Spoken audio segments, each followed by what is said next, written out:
सिद्धेभ्यः ओम नमः सिद्धेभ्यः ओम नमः सिद्धेभ्यः। अहिंसा परमो धर्म की आचार्य गुरुवर श्री ज्ञान सागर मुनि महाराज की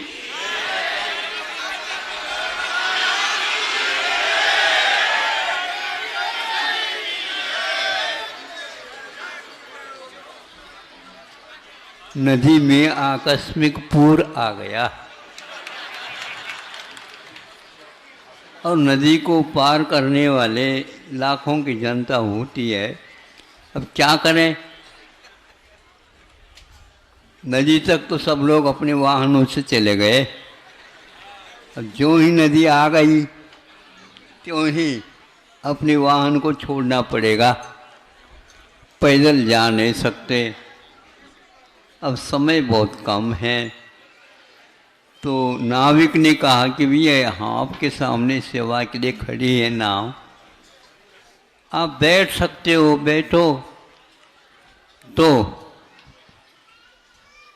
सब एक से एक आगे आगे हो करके बैठना प्रारंभ कर दिया। बैठने के उपरांत अब नाविक ने कहा अब थोड़े से आप रुकिए। रुक जाएंगे, रुक गए। फिर इसके उपरांत उन्होंने देखा नाव में नाव को किसको क्या बोलते हैं, करधनी है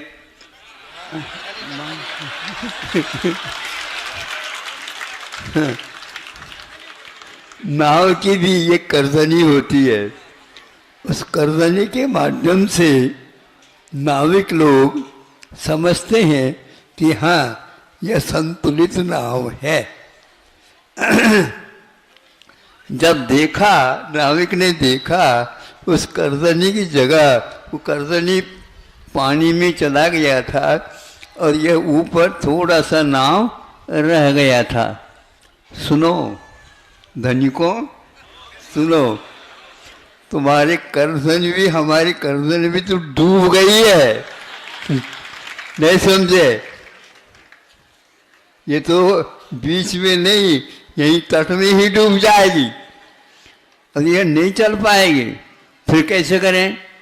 हम तो चढ़ गए, हम नीचे उतर लेंगे। देखो नीचे उतरना नहीं उतरना ये आप लोग सोच लो, विवेक रखोगे तो काम आएगा, नहीं तो नहीं।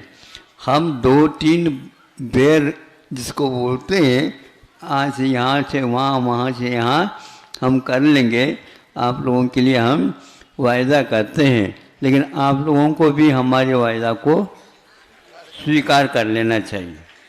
हाँ, हम कथनचित समय ही लग सकता है हमें, लेकिन आप लोगों को इस समय नहीं कर सकते। आप उतरिए, पहले फटाफट उतरा। आधे से भी ज़्यादा उतारने के उपरांत करधनी थोड़ी सी दिखने लगी। हाँ, अब जो है हम इसको पार कर सकते, अन्यथा एक भी व्यक्ति पार नहीं हो पाएगा।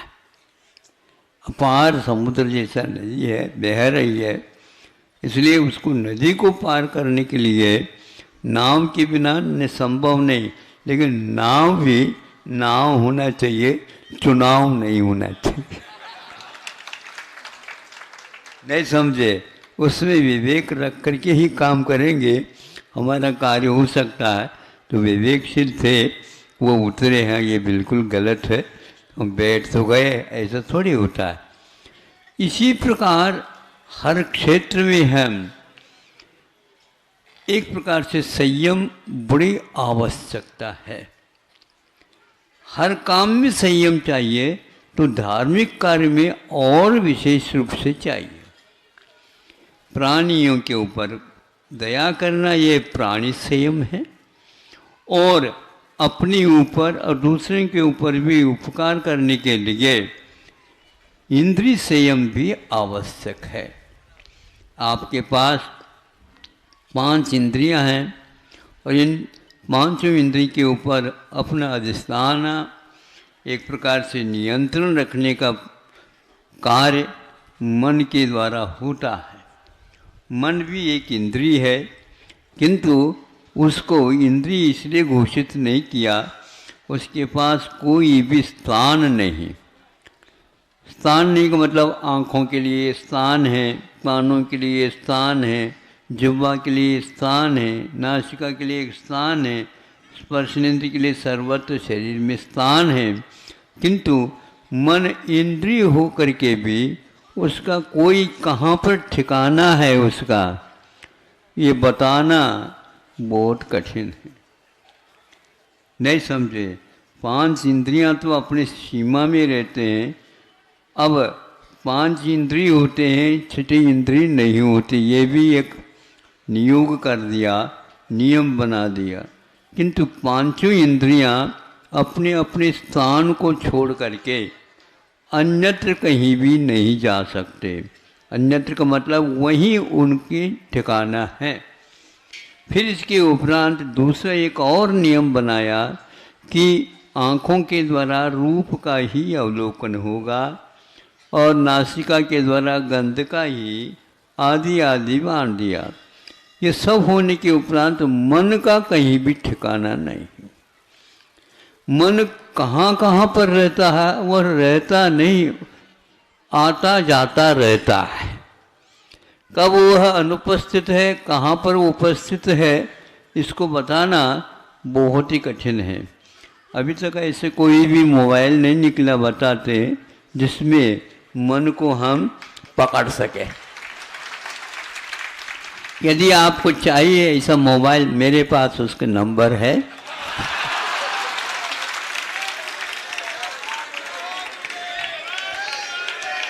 आप ले सकते हो, क्योंकि इतना जो है जोखिमदार व्यक्ति को भी आपने पाला है तो आपके पास होना आवश्यक है। ऐसा है वह 3 लोक में कहीं भी जाओ, उसके माध्यम से हम उसको अपने अंडर में रख करके, अपने काबू में रख करके, नियंत्रण में रख करके उससे काम लेना है। और दूसरा यह है विषय भी और स्थान भी 5 इंद्रिय की निश्चित है, तो मन का कोई विषय का ठिकाना नहीं। कभी गंध की ओर जाए, कभी रूप की ओर जाए, कभी इसकी ओर जाए, कभी उसकी ओर जाए, कभी ख्याति के लिए जाए, कभी लोग अनेक प्रकार की उसकी वांछाएँ हैं, उसमें वह जाता रहता आता रहता। इसके लिए ये बोलते हैं अनियत विषय, इसका कोई नियत विषय नहीं है। अन्य इंद्रियों के नियत विषय है और नियत स्थान है। इसको पकड़ना आज तक किसी के द्वारा नहीं हुआ, किंतु होता उस समय जिस समय हम अपने कार्य क्षेत्र को संयम का बनाते हैं। उस समय कहते हैं भैया सर्वप्रथम मन को पहले पूछ लो, फिर बाद में हम आपको बताएंगे। अब निर्णय कर लो, किसी को पूछ करके नहीं, स्वयं का निर्णय होना चाहिए, तो ये हम स्वीकारेंगे, नहीं तो नहीं। तो मन हाँ हाँ कहते हुए ना ना कह देता है। हाँ में भी उत्तर होता, ना भी में उत्तर होता है। इसको पकड़ना ही मुश्किल है। इसलिए हम आपसे ये कहना चाहते हैं, मोक्ष मार्ग पर थोड़े बहुत भी आप प्रवेश करना चाहते हैं, थोड़े बहुत का मतलब प्रारंभ करना चाहते हैं, पहले उसको पूछ लो। वह कभी भी लौट सकता है, लौटने की बात नहीं। कोई कुछ भी कर दे, आगे आगे ही हम बढ़ेंगे। ऐसे जो हिम्मत रखता है वही इस ओर आ सकता है। आप लोग बोलियों के माध्यम से काम चलाते हो, यहाँ त्याग के माध्यम से काम चलता है।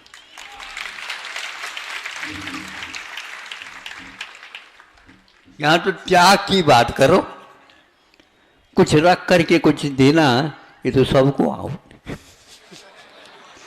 नहीं समझे? कितना हिस्सा रखा है वो तो अपरंपार चक्रवर्ती की है, निधि है वो। उसके ऊपर एक धोती बिछा दिया, बस।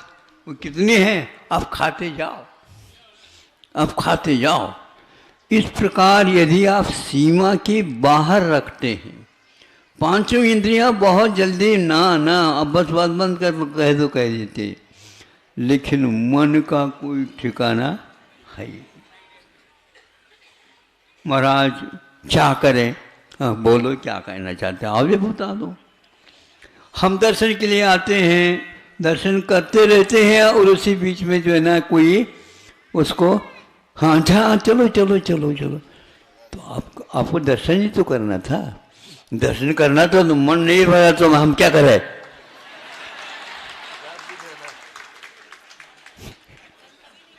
बहुत अच्छी बात आपने तो अपनी समस्या रखी है, बहुत अच्छा हो गया। ऐसा करो, ऐसे और भी मन है तुम सबको ला करके रख दो। राशन के लिए जैसे लाइन लगाते या पानी के लिए घड़ों के लगा देते, नल के नीचे रख दो। वो कितना उसके मतलब उसकी दाया कितनी है हम अध्ययन कर ले, भरता ही नहीं। हमने यही सुना सब लोगों के मुख से, महाराज मन भरता नहीं, क्या करें? अब मन भरता नहीं है तो भरना है क्या? पहले निश्चित कर लो। निश्चित है, एक सेकंड नहीं लगता।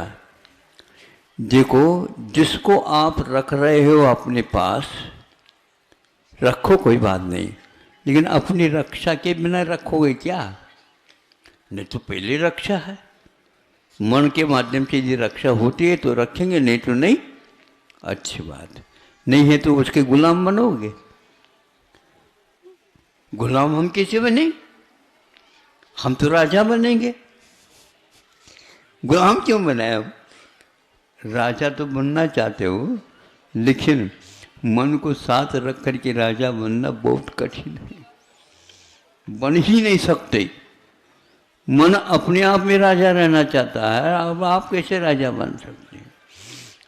मन के ऊपर नियंत्रण रखने वाला व्यक्ति ही एक प्रकार से त्याग कर सकता है, और त्याग करने के उपरांत वह हमेशा के लिए होता।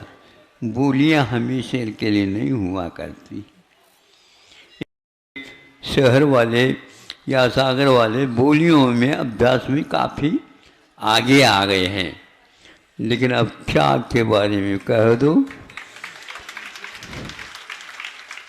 त्याग के बारे में, क्योंकि हमारे यहाँ उत्तम त्याग भी है और उत्तम दान भी है, और श्रावक तो दान तो करता है, लेकिन उत्तम त्याग के लिए आगे और पीछे देखता रहता है। आगे पीछे देखने वाला कौन होता है? मन के अलावा और कोई नहीं। कोई भी इंद्रियां पीछे नहीं देखती, कोई भी इंद्रियां ऊपर नहीं देखते, अपने मार्ग पर चलते, लेकिन मन का तो ठिकाना अलग ही है।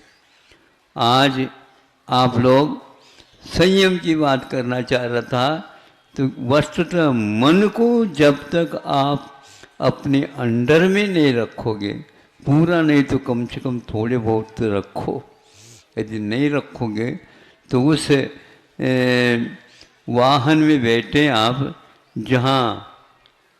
जहाँ से पुनः सही सलामत उतर करके अपने घर जाना बहुत कठिन है। हाँ, मन के ऊपर जो सवार होता है, मन यदि सवार हो गया तो फिर उसको कोई भी मना नहीं कर सकता। मना जो करता है वह भी फंस जाता है। इसलिए संयम के बिना मनुष्य का जीवन बेकार है। जब प्रसंग आ जाता उस समय समझ में आ जाता, थोड़ा संयम और रख लेता तो आज ये नौबत नहीं आती। लेकिन अब नौबत आई नहीं, बुलाई गई है। हाँ, आप ही लोगों ने असावधानी के कारण अपने जीवन में बुलाया है। मन का नियंत्रण जब हुआ, अच्छे अच्छे बड़े बड़े योद्धा भी उसके सामने हार जाते हैं। ये हारने की नौबत मन के कारण है। क्योंकि हार जीत यह मन की ही खुराक होती है। अब उसको यदि नियंत्रित रखना चाहते हैं, मोक्ष मार्ग में आपके कदम एक एक ही सही अच्छे पढ़ सकते हैं। भगवान से हम प्रार्थना करते हैं आप दान के साथ साथ त्याग करना भी। अब त्याग करने के उपरांत ये मेरी बोली ऐसा नहीं कहा जा सकता। त्याग तो त्याग, राग तो राग है और त्याग तो त्याग है। सोच लो, दूसरे को मत पूछो ये मैं क्या करूं। हर एक व्यक्ति पूछने लग जाएगा। हमें तो अपना देखना है, अपना टटोलना है। अपनी यदि अच्छा लग रहा है तो आप उसको त्याग करके देखो। जो व्यक्ति मनोवचन कार्यपूर्वक जिसके प्रति बहुत लगाव है, उसको त्याग थोड़ा थोड़ा भी करना चाहता है, कुछ ही दिनों में उसको सफलता सामने आएगी। और वह ऐसी सफलता वह दोबारा उसको याद ही नहीं करता। याद आ भी जाए लेकिन राग के अनुसार नहीं, वो तो त्याग के अनुसार ही आ जाता। संकल्प देखो इसलिए रखा, एक हफ्ते में कोई एक उपवास करता है, उसके आगे पीछे वह सोचता है कल कहाँ जाना है, गड़बड़ तो नहीं होगा। आज कहाँ जाना, कहीं गड़बड़ तो नहीं होगा। कल तो हमारा त्याग का दिन है, उपवास का दिन है। तो उपवास करता है। उस दिन मान लो मेहमान वगैरह भी आ जाते हैं, अच्छे ढंग से उनको मिष्ठान भोजन भी करा देता है, बना भी देता है, बहुत खुशी मनाता है। तो उपवास के दिन हमने मेहमानों के लिए दान भी दे दिया। अब आप बताओ, वह त्याग करने के उपरांत यदि याद आता है तो आपको याद क्यों नहीं आ रहा, मुझे बताओ।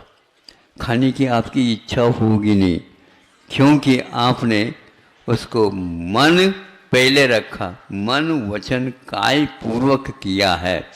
अब कुछ भी कह दे नहीं होगा।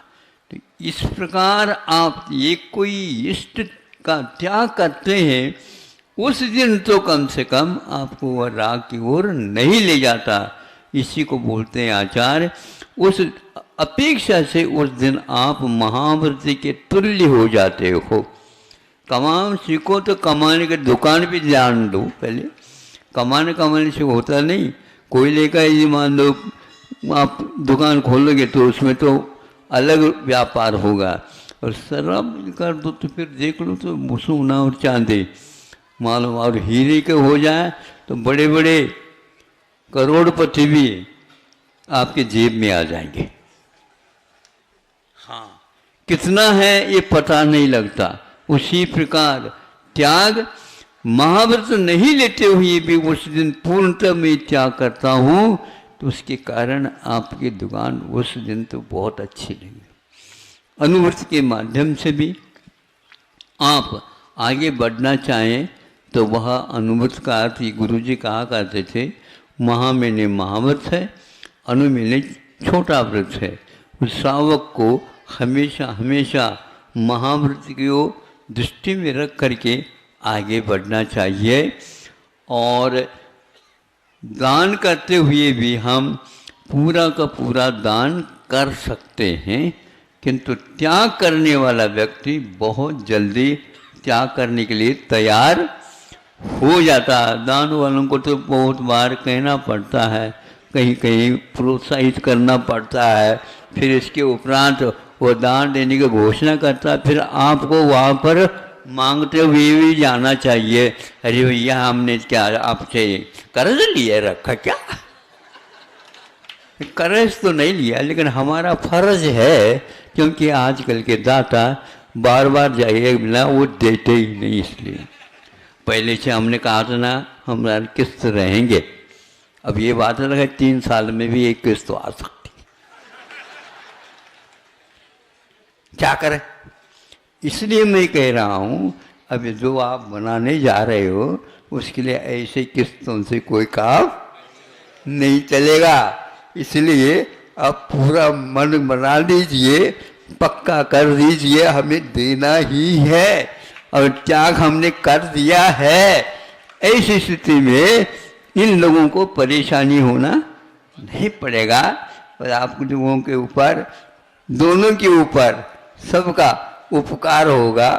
और जितने आप समय बचाओगे उतनी ही आप बहुत हल्कापन महसूस करोगे, और जितना समय लगेगा उतने ही आपके लिए वजनदारी का अनुभव देना ही पड़ेगा, क्योंकि वहाँ विलंब ऐसा मत समझो कि हम उसमें भी व्यवसाय करें, ये नहीं, उसमें कोई व्यवसाय नहीं है, उसमें तो त्याग है, तो त्याग ही है। निकाल करके रखते उसको हाथ तक नहीं लगाते और याद तक नहीं करते। इस प्रकार करने से अगले जीवन में भी आपको इस प्रकार का अवसर मिल सकता है और श्रमण मोक्ष मार्ग को प्राप्त करने का सौभाग्य भी प्राप्त हो सकता है। मन का ठिकाना नहीं, उसका एक ठिकाना बना दो तो अवश्य ही श्रावक विजयी होगा, और नहीं है तो मन के अंदर में तो रहना ही पड़ता है। अहिंसा परमो धर्म। बोले संत शिरोमणि आचार्य गुरुदेव श्री विद्यासागर जी महामुनि।